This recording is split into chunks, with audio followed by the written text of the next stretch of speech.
किसान भाइयों, क्या आपकी ड्रिप की नली बार बार चोक हो जाती है? क्या आपने हर सीजन में नई ड्रिप खरीदने में हजारों रुपए बर्बाद कर दिए? अगर मैं आपसे कहूं कि आपकी ड्रिप सिस्टम की उम्र 3 साल नहीं बल्कि पूरे 5 साल तक बढ़ सकती है, और वो भी सिर्फ कुछ आसान नियमों से। हाँ किसान भाइयों, ड्रिप खराब नहीं होती, हम उसकी देखभाल नहीं करते, इसलिए वो खराब हो जाती है। तो ये वीडियो शुरू करने से पहले एग्रोस्टार चैनल को जरूर सब्सक्राइब कर लीजिए, ताकि खेती की हर नई जानकारी सबसे पहले आप तक पहुंच सके। सबसे पहले हम देखते हैं कि ड्रिप खराब क्यों होती है। सबसे पहला और बड़ा कारण है गलत दबाव।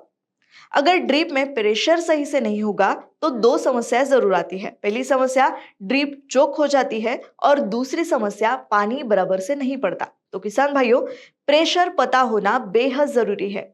मोटर के बाद या सैंड फिल्टर के बाद दबाव कम से कम 2 किलो पास्कल होना बेहद जरूरी है। लाइटरल यानी ड्रिप पाइप के एंड कैप पर दबाव 1 किलो पास्कल से कम नहीं होना चाहिए। अगर मैं एग्जाम्पल के तौर पे बताऊं तो एंड कैप खोलने पर पानी 1 फीट तक नहीं फेंक रहा, तो समझ जाइए कि आपका दबाव कम है और ड्रिप जल्दी चोक होने वाली है। इसके बाद किस पानी के साथ कौन सा फिल्टर लगाए, ये देखते हैं। किसान भाइयों, पानी का प्रकार ये तय करता है कि आपको कौन सा फिल्टर लगाना चाहिए। मतलब बोरवेल या कुएं का पानी हो तो केवल स्क्रीन फिल्टर काफी है। नदी, तालाब या खेत तालाब का पानी हो तो आपको सैंड फिल्टर अधिक स्क्रीन फिल्टर दोनों लगाना बेहद जरूरी है। सैंड फिल्टर शैवाल को रोकता है और स्क्रीन फिल्टर बारीक कचरे को रोकता है।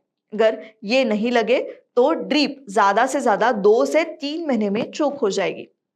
अब तक अगर आप ये वीडियो देख रहे हैं तो इस वीडियो को लाइक जरूर करें। तो अब देखते हैं इस वीडियो का सबसे इंपॉर्टेंट पॉइंट, एसिड ट्रीटमेंट यानी ड्रिप की केमिकल सफाई। केमिकल सफाई 2 तरह के एसिड से की जाती है और 3 से 6 महीने में एक बार सफाई भी करना बेहद जरूरी है। पहला है फॉस्फोरिक एसिड। आप इसे हर मौसम में इस्तेमाल कर सकते हैं, और जो ड्रिप के अंदर सॉल्ट और मिट्टी जम जाती है वो इसके इस्तेमाल से ढीली होती है। और इसका सबसे और एक महत्वपूर्ण फायदा है कि फसल को फास्फोरस भी मिलता है। सब्जी वर्गीय फसल में 2 किलोग्राम प्रति एकड़ और फल वर्गीय फसलों में 5 किलोग्राम प्रति एकड़ इतनी मात्रा आपको इसकी रखनी है। दूसरा है सल्फ्यूरिक एसिड। ये ठंड में बेहद फायदेमंद साबित होता है। जम चुकी फॉस्फेट को फिर से उपलब्ध बनाता है और जमीन में गर्मी पैदा करता है। मात्रा है 2 लीटर प्रति एकड़। पर ध्यान रहे, सब्जी वर्गीय फसल की जड़ें नाजुक होती है, इसलिए सल्फ्यूरिक एसिड का कम उपयोग करें। मात्रा देख ली, कौन सा एसिड कब डालना है ये देख लिया। अब देखते हैं ये कैसे डालना है। ड्रिप 10 मिनट अच्छे से दबाव पर चलाएं। एसिड का घोल तैयार करके वेंचुरी या टैंक से सिस्टम में भेजें। जैसे ही पूरा घोल अंदर चला जाए, पूरी मोटर बंद कर दे। ड्रिप को 24 से 48 घंटे तक बंद रखें ताकि एसिड पाइप के अंदर सफाई कर सके। 24 घंटे बाद ड्रिप चालू करें। सभी एंड कैप खोल दे। अंदर का जमा कचरा और सॉल्ट बाहर निकाल दे। एंड कैप बंद करें और ड्रिप सामान्य रूप से चलाएं। और हाँ किसान भाइयों, अगर एसिड के बाद जड़ों को मजबूत करने के लिए समुद्री शैवाल यानी सीवीड एक्सट्रैक्ट या ह्यूमिक आपने दे दिया तो उसका फायदा आपको हो सकता है। देखिए, महीने में कम से कम एक बार आपको सभी लैटरल की एंड कैप खोलकर 5 से 10 मिनट पानी बहाना चाहिए। इससे होगा क्या कि ये पाइप के अंदर का जमा कचरा अपने आप बाहर निकल जाएगा। ये छोटी सी आदत आपने अगर लगा दी तो ड्रिप की उम्र 1 से 2 साल बढ़ सकती है।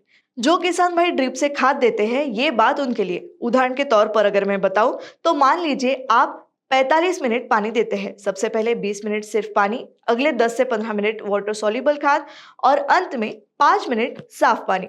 इससे खाद जड़ों के आसपास अच्छे से रुकती है और पूरा फायदा आपकी फसल को मिलता है। और ड्रिप से कीटकनाशक या फफूंदीनाशक देना है तो आपको ये सेम उदाहरण, अगर आप 45 मिनट पानी देते हैं तो पहले 10 मिनट पानी, अगले 15 से 20 मिनट दवा का घोल और अंत में 20 मिनट साफ पानी।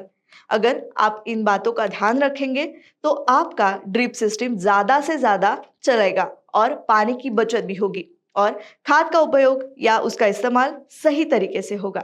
हम आशा करते हैं ये वीडियो आपको जरूर पसंद आया होगा।